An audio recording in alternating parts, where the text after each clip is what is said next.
What would you do if you walked into a police station asking for help, only to have your complaint torn apart and thrown away? In today's powerful story, two police officers thought they could humiliate a struggling single dad without consequences.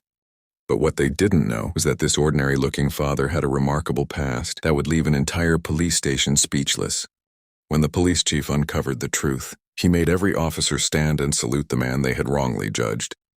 Stay with us until the end for this inspiring story about respect, courage, and justice. Don't forget to like, share, and subscribe, and let's get started. Michael Carter adjusted the strap of his worn messenger bag as he stepped through the glass doors of the downtown Chicago police station. It had been a difficult year. After losing his wife several years earlier, he had dedicated his life to raising his young daughter while working long hours as an electrician. Recently, however, his life had taken another devastating turn. A sophisticated fraud scheme had drained nearly all of his savings, money he had spent years putting aside for his daughter's future and education. Clutching a thick folder packed with documents, Michael approached the front desk. Inside were bank statements, transaction records, emails, screenshots, and witness information that clearly showed how the scammers had operated. He had spent weeks gathering every piece of evidence he could find, hoping the police would help him recover what was lost and prevent others from becoming victims. Two officers standing behind the desk barely looked up when he arrived. Their eyes quickly moved over his faded work boots, wrinkled shirt, and exhausted face. One officer smirked, while the other exchanged an amused glance with his partner. Michael calmly explained his situation and handed over the folder. Instead of reviewing the evidence, one officer flipped through a few pages carelessly and laughed. "Another internet scam story?" He said. "You should have been smarter with your money." Michael tried to explain that the case involved multiple victims and substantial financial losses, but the officers showed no interest.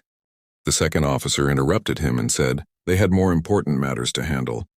Before Michael could respond, the first officer grabbed the complaint form he had completed, ripped it down the middle, and dropped the pieces into a nearby trash can.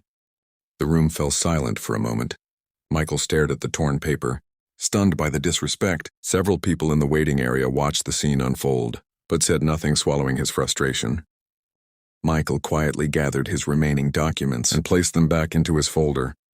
Without raising his voice or causing a scene, he turned and walked toward the exit, unaware that someone nearby had witnessed every second of the encounter. The following morning, an unusual tension filled the police station. Officers arriving for their shifts were surprised to find an emergency meeting scheduled by Police Chief Robert Hayes within minutes.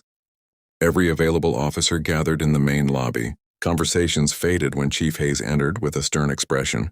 Standing quietly beside him was Michael Carter, the same single father who had been dismissed and humiliated the day before. The chief held a tablet in his hand and looked around the room. "What happened in this station yesterday is unacceptable," he said firmly. The lobby became silent. He then played security footage showing the entire interaction at the front desk. Every officer watched as Michael respectfully presented his evidence, only to be mocked and ignored.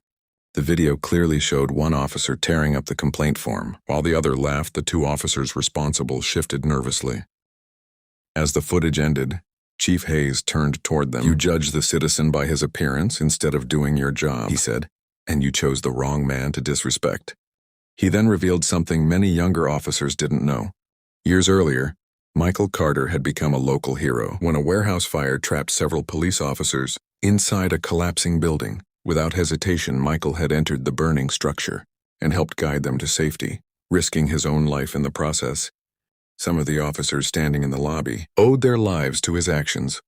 Chief Hayes immediately announced the suspension of the two officers, pending a full investigation. Then he faced the assembled staff and gave a direct order. "Stand and salute." Chairs scraped against the floor as every officer rose to their feet. One by one, they raised their hands in respect toward Michael. The room remained silent, except for the sound of uniforms moving into position. Michael stood humbled by the gesture, while the suspended officers watched in embarrassed silence. In that moment, the entire station was reminded that character, courage, and integrity can never be judged by appearances alone.